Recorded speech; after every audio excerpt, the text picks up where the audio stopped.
คนลาว3 คนถูกตำรวจไทยบุกเข้ารวบตัวในขณะที่กำลังลักลอบเฮ็ดเวียกในร้านอาหารชื่อดังเขตบางบ่อนในกรุงเทพมหานครของประเทศไทย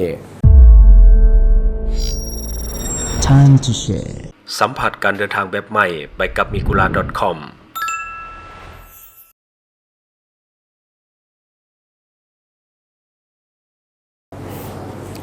สวัสดีท่านผู้ชมกลับมาพบกับรายการทำทูแสสำหรับหัวข้อข่าวที่เราอยากจะนำเสนอมันก็คือเกี่ยวข้องกับคนลาว3 คนที่ว่าไปลักลอบเฮ็ดเวียกอยู่ในเขตบางบ่อนในกรุงเทพมหานครของประเทศไทยซึ่งเป็นร้านอาหารชื่อดังที่หลายคนน่าจะได้รู้จักในเขตนั้นซึ่งว่าอยู่ในเขตบางบ่อนในวันที่10 กรกฎาคม ปี 2016 กองอำนวยการรักษาความมั่นคงภายในภาค1ของประเทศไทยได้ประสานกำลังร่วมกับกองทะเบียนจัดหางานกลางและคุ้มครองผู้หาเวียกสำนักงานจัดหางานกรุงเทพเขต2และกองบังคับการกวดคนเข้าออกเมืองเข้ากวดสอบร้านอาหารบ้านเก่าเตาดินในเขตบางบ่อนหลังจากได้รับแจ้งหรือว่าร้องเรียนจากชาวบ้านว่าร้านดังกล่าวได้ลักลอบนำใช้แรงงานต่างด้าวแบบผิดกฎหมายการปฏิบัติการเข้ากวดกาในการดำเนินการแม้นในเวลา 21 โมงของวันที่ 9 กรกฎาคม ปี 2026 ที่ผ่านมาภายในห้างเจ้าหน้าที่ได้พบแรงงานต่างด้าวรวมทั้งหมด6 คนกำลังเฮ็ดเวียกโดยบ่มีใบอนุญาตให้เฮ็ดเวียกประกอบด้วยสัญชาติลาวจำนวน3 คนเป็นเพศหญิง2 คนและก็ผู้ชาย1 คนส่วนอีก3 คนเป็นสัญชาติเวียดนามเป็นผู้หญิง2 คนและเพศชายอีก1 คนหลังจากการตรวจสอบเจ้าหน้าที่ได้ควบคุมตัวแรงงานต่างด้าวทั้งหมดส่งให้พนักงานสอบสวนสถานีตำรวจนครบาลสะแมดำเพื่อดำเนินคดีในข้อหาเรื่องของเป็นคนต่างด้าวเฮ็ดเวียกโดยบ่มีใบอนุญาตเฮ็ดเวียกซึ่งเป็นความผิดตามมาตรา8และก็มีโทษตามมาตรา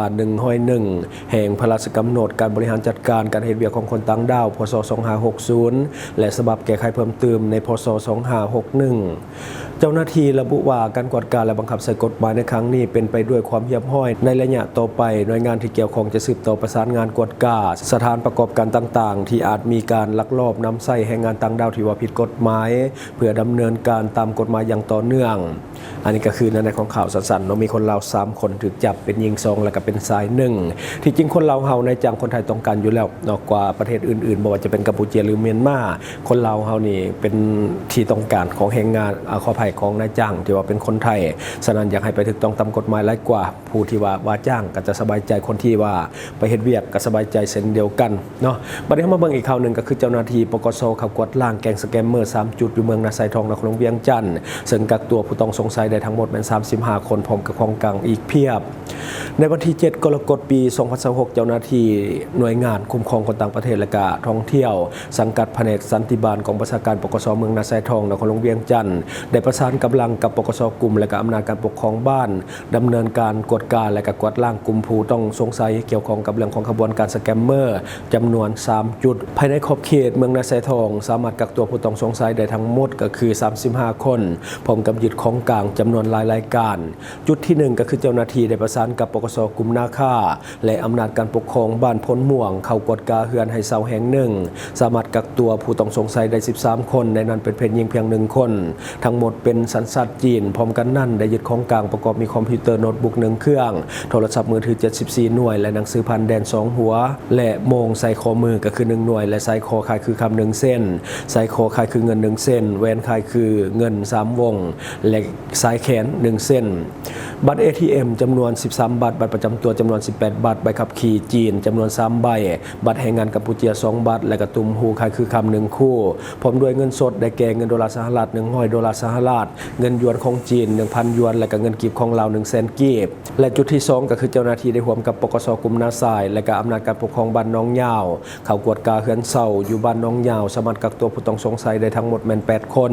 ทั้งหมดเป็นสัญชาติจีนพร้อมกันนั้นได้ยึดของกลางประกอบมีโทรศัพท์มือถือ24 หน่วยคอมพิวเตอร์ตั้งโต๊ะ1 สูตร iPad 1 หน่วยและก็บัตรอนุญาตเฮ็ดเวียก3 หัวบัตรอนุญาตพักเซา3 หัวและก็หนังสือพันแดน5 หัวและก็กระเจียรถใหญ่1 อันมาต่อกันที่จุดที่3ก็คือเจ้าหน้าที่ได้ประสานกับแผนกตำรวจปกสกลุ่มอีไลและก็อำนาจการปกครองบ้านห้วยน้ำเย็นเข้ากวดเฮือนพักแห่งหนึ่งอยู่บ้านห้วยน้ำเย็นสามารถกักตัวผู้ต้องสงสัยได้ทั้งหมดเป็น14 คนและนั่นเป็นเพศหญิง3 คนทั้งหมดเป็นเชื้อชาติและสัญชาติเวียดนาม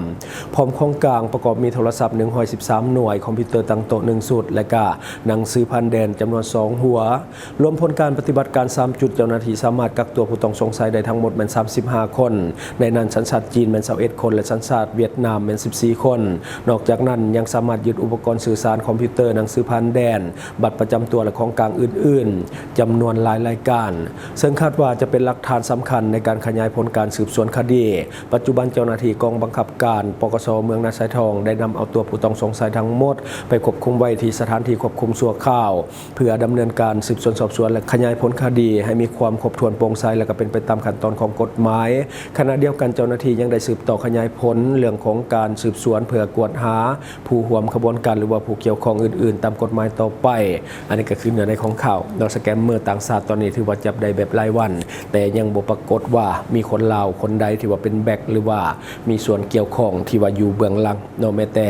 ข่าวการลงโทษคนที่ว่าเป็นเจ้าของสถานที่ที่ว่าให้เศร้าก็ยังบ่ค่อยเห็นได้ออกมาก็คือส่วนใหญ่จะจับสแกมเมอร์แล้วก็ส่งกลับประเทศจะบ่มีการเว้าถึงเรื่องของผู้ประกอบการที่ว่าปล่อยให้เขาเจ้าเศร้าสถานที่ต่างๆเพื่อตั้งเป็นศูนย์ปฏิบัติการเรื่องของสแกมเมอร์เนาะและประเด็นที่มาต่ออีกหนึ่งข่าวก็คือกรมตำรวจเศรษฐกิจวางขบวนการเปิดเว็บพนันออนไลน์พร้อมกับส่งมอบคนไทยจำนวน42คนให้กับทางการของไทยเพื่อไปดำเนินคดีในประเทศไทยภายใต้การชี้นำของรัฐมนตรีกระทรวงป้องกันความสงบและกรมใหญ่ตำรวจกรมตำรวจเศรษฐกิจได้เพิ่มทวีเรื่องของการปราบปรามอาชญากรรมทางโทรคมและอาชญากรรมผ่านระบบคอมพิวเตอร์รวมทั้งขบวนการสแกมเมอร์และเครือข่ายเว็บพนันออนไลน์ผิดกฎหมายโดยมุ่งนำตัวผู้ที่กระทำผิดมาดำเนินคดีตามกฎหมายของลาวในวันที่10กรกฎาคมปี2026ที่ด่านสากลความมิตรภาพลาวไทยแห่งที่1ก็คือนครหลวงเวียงจันทร์กับจังหวัดหนองคายของประเทศไทยกรมตำรวจเศรษฐกิจสังกัดกรมใหญ่ตำรวจกระทรวงป้องกันความสงบได้ส่งมอบผู้ต้องหาสัญชาติไทยจำนวน42คนและนั่นก็คือเป็นเพศหญิง32คนซึ่งมีพฤติกรรมให้บริการเรื่องของการตอบแชทในเว็บพนันออนไลน์ผิดกฎหมายให้แก่ทางการไทยเพื่อดำเนินคดีตามอำนาจของทางการไทยในพิธีส่งมอบทั้งสองฝ่ายได้ลงนามในบทบันทึกการมอบหาผู้ต้องหาฝ่ายลาวลงนามโดยฐานพันโทคำไพฑูรย์เลาวันเวียนหองหัวหน้ากรมตำรวจเศรษฐกิจกรมใหญ่ตำรวจกระทรวงป้องกันความสงบฝ่ายไทยลงนามโดยฐานพันโททิยาสาพาดลุงศรีภูมานากูลหองผู้บังคับการกวดคนเข้าออกเมือง4ของประเทศไทยโดยมีคณะผู้แทนจากทั้งสองฝ่ายเข้าร่วมเป็นสักขีพยานก่อนหน้านี้ในวันที่7กรกฎาคมปี2026กรมตำรวจเศรษฐกิจได้ประสานกำลังกับอำนาจการปกครองบ้านและก็ภาคส่วนที่เกี่ยวข้องเข้ากวดค้นบ่อนพักแห่งหนึ่งอยู่บ้านธานาเมืองหันไซฟองนครหลวงเวียงจันทร์พบคนต่างชาติจำนวน42คนซึ่งว่าเป็นคนชาติไทยทั้งหมดในนั้นเป็นเพศหญิง32คนพร้อมทั้งยึดอุปกรณ์ที่ใช้ในการกระทำผิดประกอบมีคอมพิวเตอร์ตั้งโต๊ะ22เครื่องจอคอมพิวเตอร์จำนวน6จอและโทรศัพท์มือถือจำนวน104หน่วยและอุปกรณ์อื่นๆอีกจำนวนหนึ่งตามการสืบสวนเบื้องต้นพฤติกรรมของกลุ่มบุคคลดังกล่าวเข้าข่ายการฝ่าฝืนเรื่องของกฎหมายของสปป.ลาวโดยเฉพาะเรื่องของประมวลกฎหมายอาญามาตรา141ว่าด้วยความผิดที่เกี่ยวข้องกับเรื่องของการลินการพนันต้องห้ามพร้อมกันนี้เจ้าหน้าที่ขอเตือนประชาชนให้มีสติและการระมัดระวังกลอุบายของกลุ่มมิจฉาชีพพร้อมทั้งห้ามเข้าไปลินหรือว่ามีส่วนร่วมในเรื่องของการพนันออนไลน์ทุกรูปแบบเว็บพนันออนไลน์เป็นการเดิมพันผ่านระบบอินเทอร์เน็ตผ่านหวยคาสิโนบาคาร่าสล็อตและก็พนันเรื่องของการเตะบาสและก็เรื่องพนันของประเภทอื่นๆซึ่งล้วนแต่ส่งผลกระทบต่อกับความสงบเยี่ยมห้อยความปลอดภัยและก็ความเป็นระเบียบเยี่ยมห้อยของสังคมอันนี้ก็คือในของข่าวนอกจากนี้การปราบปรามสแกมเมอร์ถือว่าดูเดือดร้ายแล้วก็มีข่าวออกมาแบบรายวันซึ่งเฮาเองนอกก็คือผู้นำเสนอข่าวกะจนเบื่ออ่านเนาะผู้ชมที่เบิ่งกันน่าจะเบื่อคือกันช่วงนี้มันบ่ตื่นเต้นบ่ตังยังกับโควิดที่ว่าเข้ามาช่วงแรกๆการจับสแกมเมอร์ก็แตกตื่นพอๆกับเรื่องของโควิดที่เข้ามาช่วงแรกแต่ว่าช่วงนี้มันสิ้นซาเนาะกับเรื่องราวที่ว่ามันเกิดขึ้นเฮาเองก็บ่อยากจะนำเสนอปานใดแล้วแต่ว่ามันบ่มีข่าวเนาะจำเป็นเนาะบัดนี้เฮาขอฝากหน่อยนึงสำหรับผู้ที่ว่ามีแผนจะเข้ามาท่องเที่ยวลาวตอนนี้ถือว่ากำลังดีเพราะว่านักท่องเที่ยวกำลังเข้ามาหลายเนาะได้รับความนิยมในแหล่งท่องเที่ยวโดยเฉพาะเรื่องของธรรมชาติน้ำตกตันอย่างต่างๆแต่ว่าอย่าลืมศึกษาข้อมูลก่อนที่จะเข้ามาเพื่อป้องกันเรื่องของมิจฉาชีพที่ว่าจะเอาเปรียบทานหากทานบ่วางแผนการท่องเที่ยวให้ดีทานสามารถเข้าไปหาข้อมูลทุกอย่างได้ที่เว็บไซต์ migula.com เป็นเว็บไซต์สนองข้อมูลการท่องเที่ยวแบบฟรีๆข้อมูลที่ท่านจะได้ก็มีข้อมูลสถานที่ท่องเที่ยวใหม่ๆในลาวและก็ข้อมูลอาหารต่างๆข้อมูลสถานที่บ้านพักโรงแรมข้อมูลการเช่ารถหรือว่ารถพาเที่ยวข้อมูลเรื่อง ของพนักงานนำเที่ยวหรือว่าบริษัทท่องเที่ยวเชิงว่าการลงทะเบียนก็ง่ายๆมี3ขั้นตอนลงทะเบียนด้วยเบอร์โทรศัพท์ของทุกประเทศทั่วโลกสามารถลงได้และก็ลงทะเบียนด้วยอีเมลลงทะเบียนด้วย Facebook สมัครง่ายขั้นตอนบ่ยุ่งยากและก็มีความปลอดภัยสูงแถมบริการฟรี 100% ที่ migula.com ท่านที่ว่ายังสมัครบ่เป็นกดลิงก์เข้าไปเบิ่งคลิปอยู่ในคอมเมนต์ของเฮาได้เลยและทั้งหมดก็คือสิ่งที่เฮาเก็บมาเล่าสู่ฟังหวังว่าท่านจะได้รับสาระดีๆสำหรับท่านที่ว่าเบิ่งรายการเฮาอยู่คิดเห็นจะได้กับสิ่งที่ว่านำเสนอไปก็อย่าลืมฝากไว้ภายใต้คอมเมนต์ของเฮาและข้าพเจ้าจะเข้าไปอ่านด้วยตนเองขอขอบใจ ช่องทางที่คุณสามารถรับชมข่าวสารจาก Time to Share Studio Fanpage Time to Share Laos YouTube Time to Share TikTok Time to Share Laos Facebook สิงห์ดาราสายลิน